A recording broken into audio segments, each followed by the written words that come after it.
يا أيها الذين آمنوا إذا نودي للصلاة من يوم الجمعة فاسعوا إلى ذكر الله وذروا البيع ذلكم خير لكم إن كنتم تعلمون.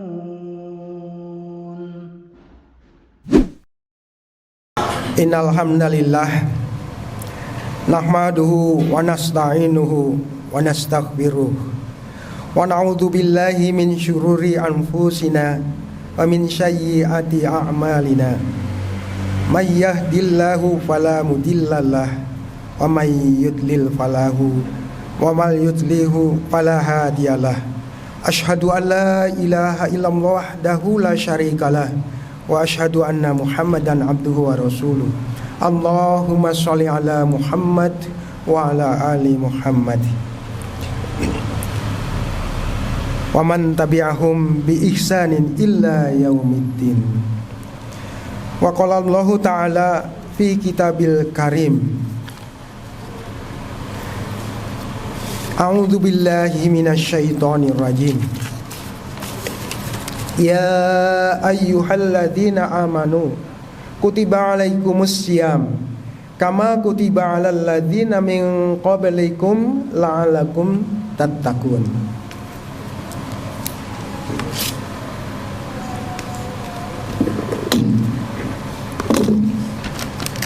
Ya ayyuhalladzina amanu taqullaha wal tanzur nafsum ma qadamat lighad wattaqullaha innallaha khabirun bima ta'malun.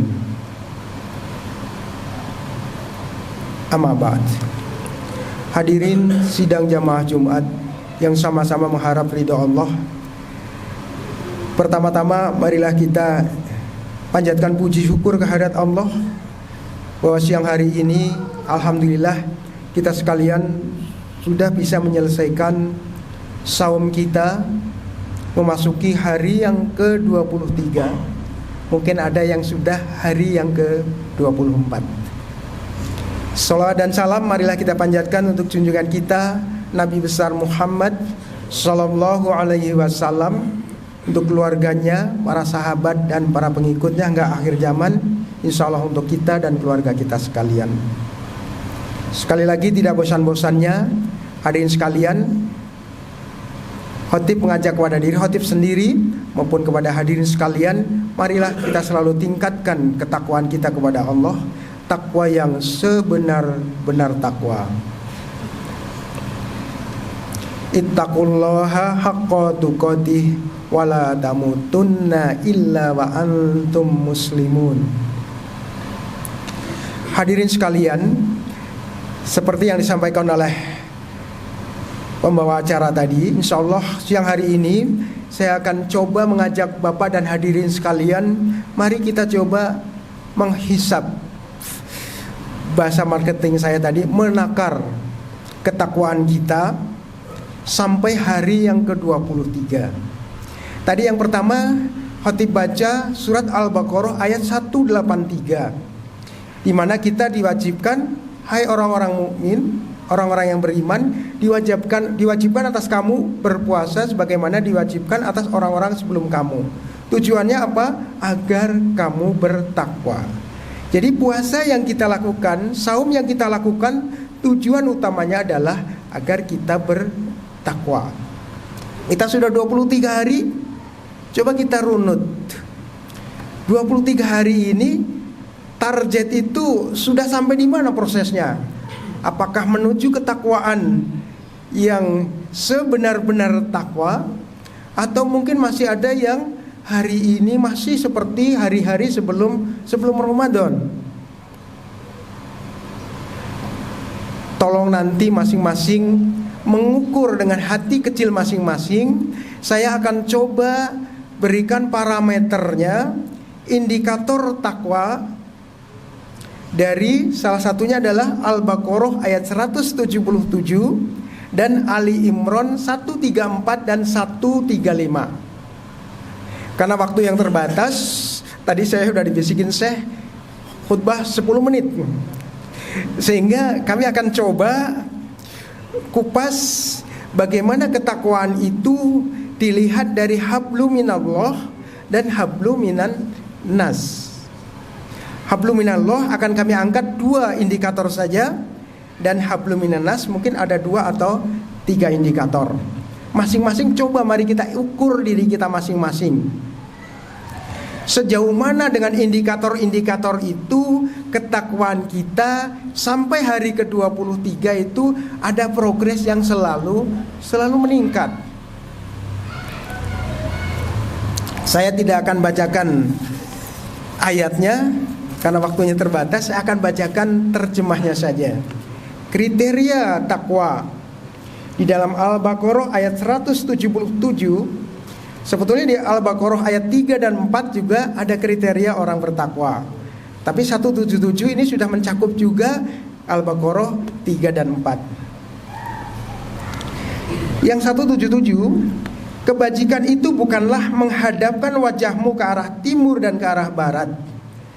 Tetapi kebajikan itu ialah kebajikan orang yang beriman kepada Allah, hari akhir, malaikat-malaikat, kitab-kitab dan nabi-nabi, dan memberikan harta yang dicintainya kepada kerabat, anak yatim, orang-orang miskin, orang-orang yang dalam perjalanan atau musafir, peminta-minta, untuk memerdekakan hamba sahaya yang melaksanakan sholat, yang menunaikan zakat, orang-orang yang menepati janji apabila berjanji, dan orang yang sabar dalam kemelaratan, penderitaan, dan pada masa peperangan.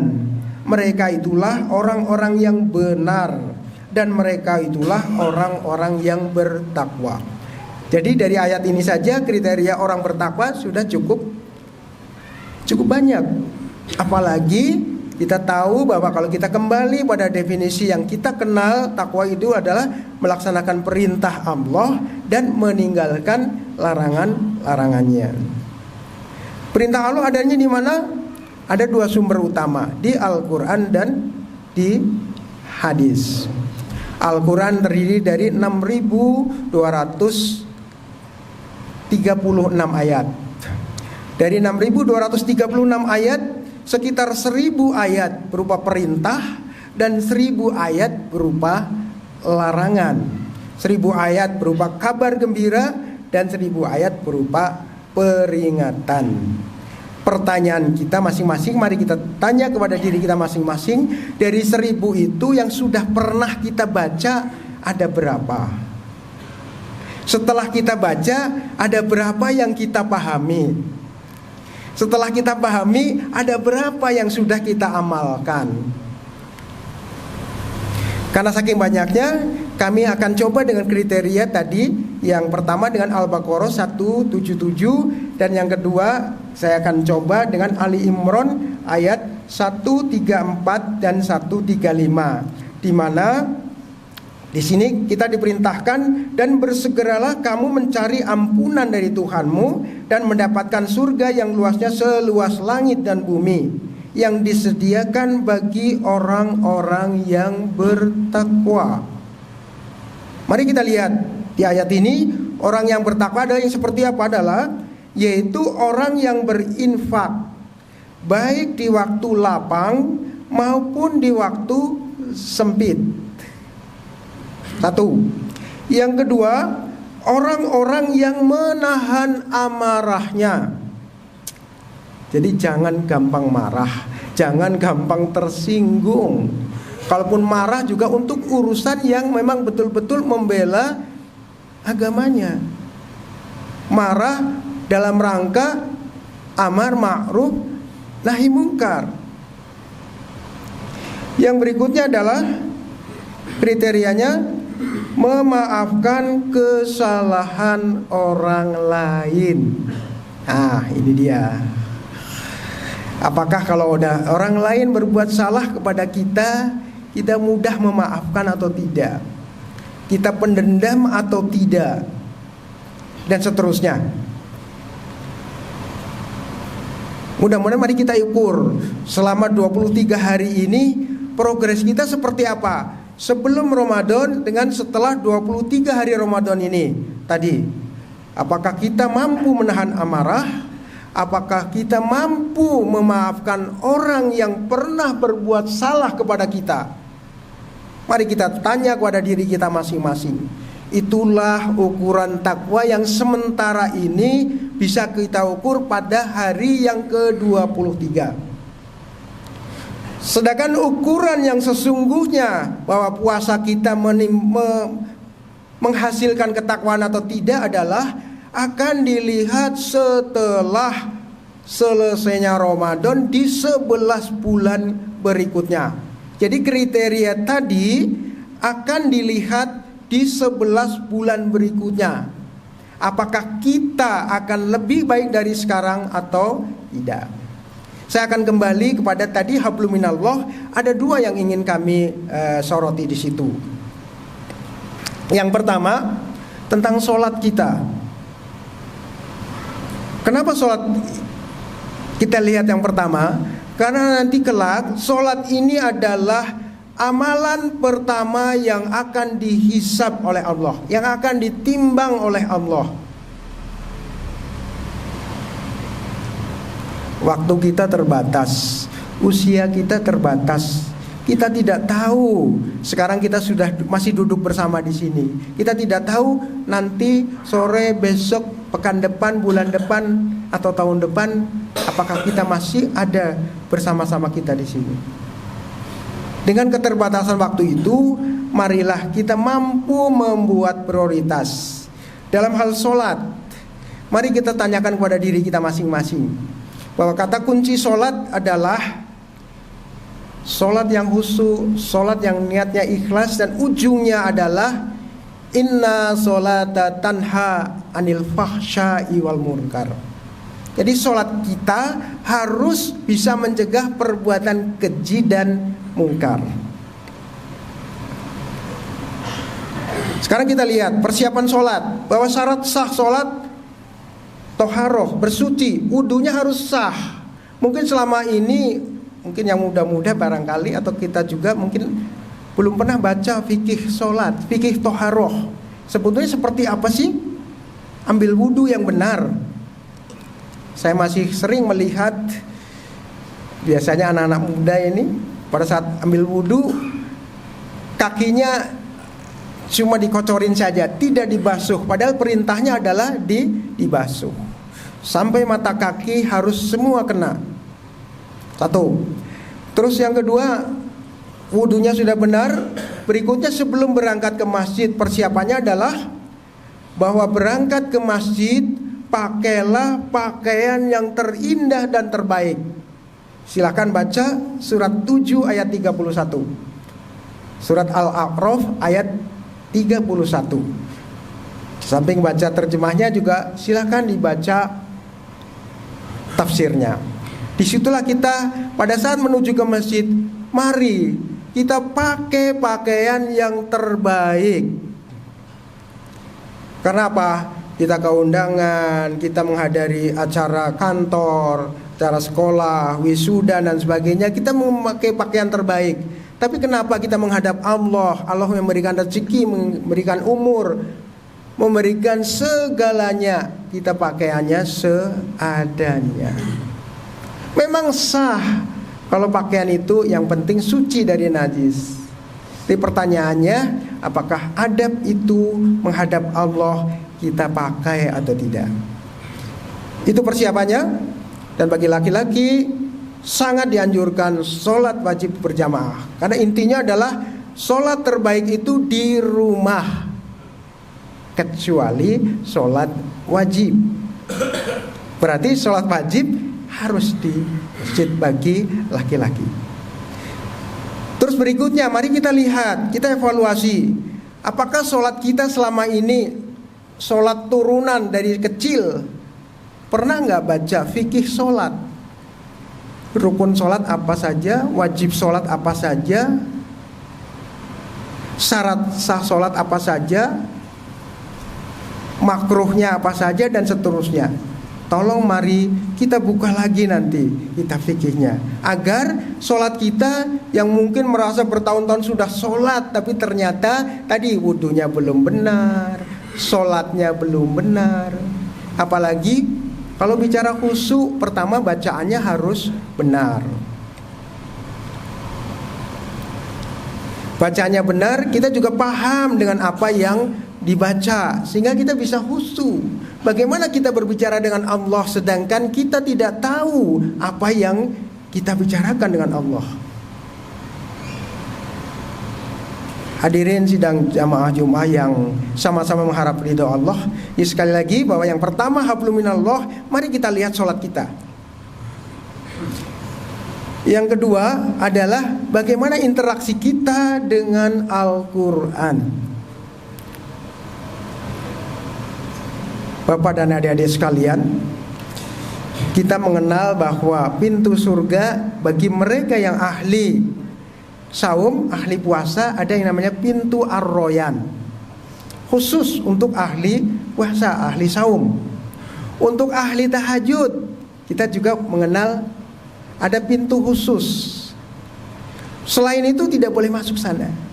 Tapi ada satu ahli yang dia bisa masuk ke pintu yang manapun, yaitu seorang ahli Al-Quran. Ahli Al-Quran bukan hanya ahli membaca. Memang pertama adalah membaca dengan tartil, dengan benar, makhrajul hurufnya, sifat huruf, hukum-hukumnya dan seterusnya. Yang kedua memahami apa yang dibaca. Yang ketiga mengamalkan. Dan yang berikutnya adalah mendakwakan. Mari kita tanya, apakah kita sudah sampai di sana? Jangan sampai dari kecil sampai sekarang belum sama sekali belum bisa baca Al-Quran, tidak mau belajar. Mungkin hafalannya sudah banyak, tapi hafalan masa lalu, belum mengikuti kaidah-kaidah tajwid maupun makhrajul huruf, sifat-sifat huruf dan sebagainya. Ini yang kedua yang kita lihat bagaimana hablum minallah. Saya hanya akan lihat dari sisi sholat dan interaksi kita terhadap Al-Quran. Yang berikutnya adalah kita lihat hablum minanas kita. Setelah 23 hari ini, kita lihat interaksi kita dengan sesama manusia. Jangan jauh-jauh dulu, kita lihat di dalam rumah kita. Bagaimana akhlak kita terhadap pasangan kita, akhlak kita terhadap anak-anak kita, akhlak kita terhadap cucu kita. Ada perubahan tidak? Jangan sampai dari sebelum-sebelum ini sedikit-sedikit marah, sedikit-sedikit marah. Saum ini mungkin bisa istirahat, tapi kita lihat nanti setelah selesai saum kembali lagi gitu enggak? Ini indikator bahwa ketakwaan kita dari sisi hablum minallah, hablum minannas harus muncul. Jangan sampai hablum minallah bagus tapi hablum minannasnya keteteran. Satu.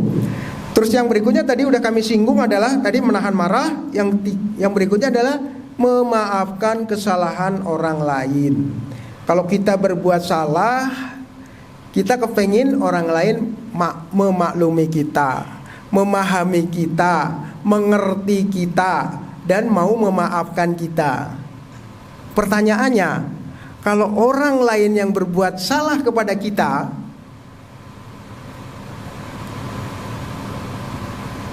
bagaimana kita? Itulah yang akan dinilai ketakwaan kita terhadap mampu memaafkan kesalahan orang lain.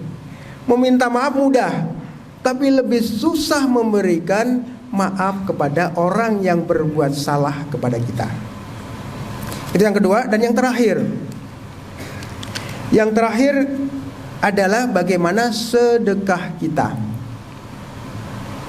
Ingat bahwa sedekah kita perhatikan. Kita lihat prioritas sedekah kita harusnya urutannya ke siapa saja sih? Jangan sampai nyumbang ke sana, tapi kita lupa bahwa prioritas sedekah kita adalah yang pertama dari Al-Baqarah 215. Mereka bertanya kepadamu ya Muhammad tentang apa yang harus mereka infakkan.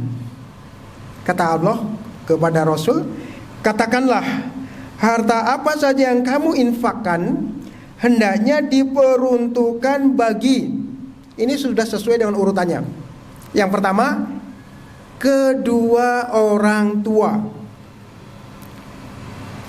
Orang tua juga mertua, otomatis.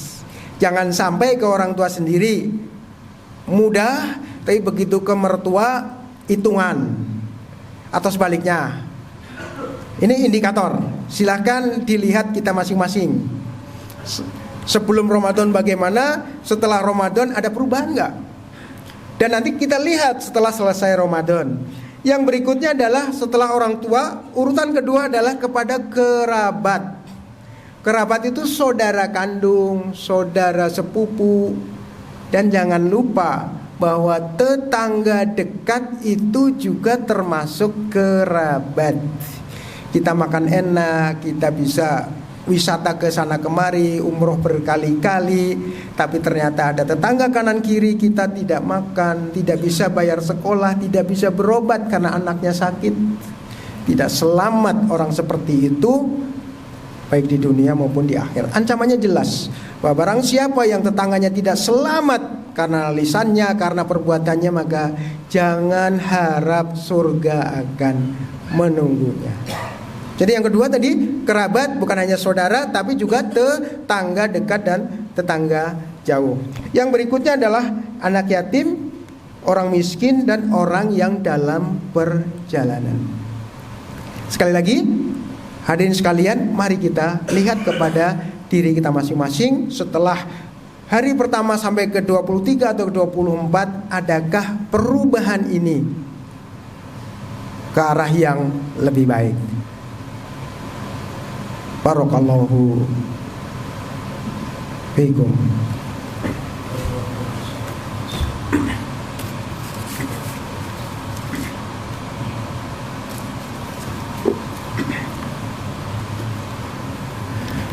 Alhamdulillahilladzi hadana li hada wa ma kunna linahtadiya laula an hadanallah. Asyhadu an la ilaha illallah wahdahu la syarikalah wa asyhadu anna Muhammadan abduhu wa rasuluh. Allahumma shalli ala Muhammad wa ala ali Muhammad. Ya ayyuhalladzina amanu taqullaha haqqa tuqatih wa la tamutunna illa wa antum muslimun. Ittaqullaha haitsu makunta. Bertakwalah kamu kepada Allah dimanapun kamu berada. Jangan bertakwa hanya di dalam masjid saja, tapi di kantor, di sekolah, di masyarakat, bahwa ketakwaan kita harus kita tunjukkan. Mari kita evaluasi apa yang tadi indikator-indikator kami sampaikan. Mudah-mudahan ini masih ada sisa 7 hari bisa melakukan perbaikan agar progresnya semakin baik. Setelah Ramadan kita lihat 11 bulan ke depan, apakah indikator itu menjadi bisa kita pertahankan, bahkan kita tingkatkan, atau justru malah menurun. Bagaimana meningkatkan itu? Jangan lupa bahwa kemampuan kita terbatas. Yang pertama harus kita lakukan bagaimana meningkatkan ketakwaan kita adalah kita selalu bertobat kepada Allah. Kenapa bertobat?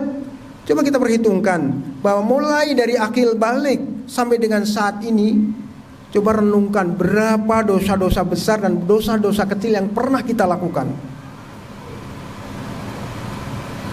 Kalau Allah membuka aib kita, bubar Pak. Karena tidak terhitung dosa-dosa besar maupun dosa kecil yang kita lakukan. Jadi yang pertama adalah kita bertobat, taubatan nasuha, berjanji tidak akan mengulangi perbuatan maksiat lagi, dan insya Allah akan mengganti dengan amal-amal soleh. Yang pertama itu. Yang kedua, kita selalu berdoa, memohon kepada Allah agar diberikan kekuatan iman, diberikan kesabaran, diberikan keikhlasan, diberikan keistiqomahan, dan berikan tekad yang kuat untuk meninggalkan perbuatan maksiat dan menggantinya dengan amal soleh. Yang kedua itu. Dan yang ketiga, jangan lupa bahwa perbaikan ketakwaan, perbaikan iman butuh ilmu yang mumpuni, ilmu yang benar. Sekarang zaman media sosial. Memang bahwa kita bisa dapat dari TikTok, dari YouTube, dari Facebook dan sebagainya. Itu jangan dijadikan andalan utama. Itu tambahan saja. Andalan utama adalah baca Quran, baca terjemah, baca tafsir, baca asbabul nuzulnya. Yang pertama itu. Yang kedua, baca hadis. Nggak usah panjang-panjang dulu, baca Sahih Bukhari. Itu ada 7.275 hadis Sahih Bukhari. Pertanyaannya, dari 7.000 sekian, sudah berapa yang kita baca, sudah berapa yang kita pahami, sudah berapa yang kita amalkan? Butuh ilmu itu. Dan jangan lupa bahwa yang berikutnya, cari teman yang tepat. Kalau kita ingin meningkatkan ketakwaan kita, ya teman-temannya jangan yang senangnya berjudi, minum khamr, main kartu, begadang yang tidak ada gunanya, membuang-buang waktu. Jadi keempat tadi, cari teman yang tepat agar ketakwaan kita selalu diingatkan oleh teman-teman kita. Saya kira itu saja yang dapat kami sampaikan. Mudah-mudahan bermanfaat bagi khotib sendiri maupun kepada jamaah sekalian. Dan mudah-mudahan sekali lagi kita masih punya waktu 6 atau 7 hari lagi. Mari kita coba tingkatkan progres ketakwaan kita. Bahwa target ketakwaan kita adalah tadi, bahwa saum targetnya adalah takwa. Takwa yang bagaimana adalah yang takwa sebenar-benar takwa. Karena tujuan takwa adalah nanti hanya 2. Kalau kita bertakwa yang sebenar-benarnya adalah surga, maka kalau yang setengah-setengah apalagi tidak bertakwa, jelas tempatnya adalah di neraka. Hadirin sekalian, yang terakhir ini bonus, bahwa sebetulnya orang takwa nanti di surga kelak seperti apa sih? Yang pertama, mereka tidak akan pernah tua, mereka muda terus. Kedua, mereka tidak pernah sakit.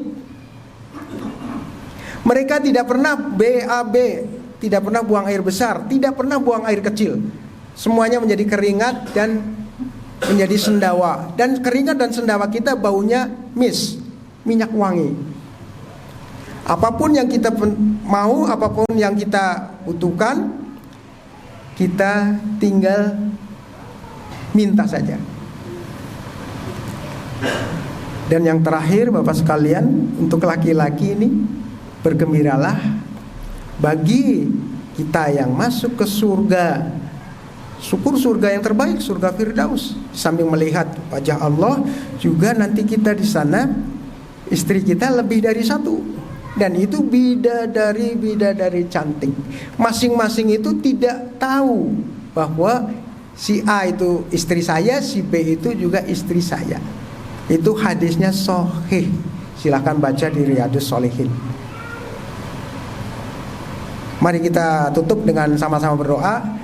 A'udzubillahi minasyaitonirrajim. Bismillahirrahmanirrahim. Allahumma sholli ala Muhammad wa ala ali Muhammad birahmatika ya arhamar rahimin. Amin ya rabbal alamin. Allahumma ighfir lil mu'minina wal mu'minat wal muslimina wal muslimat al ahya'i minhum wal amwat innaka sami'un qaribun mujibud da'wat.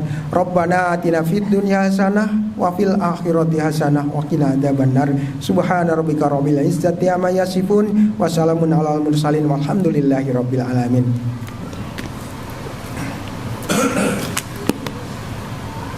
Aqimis shalah.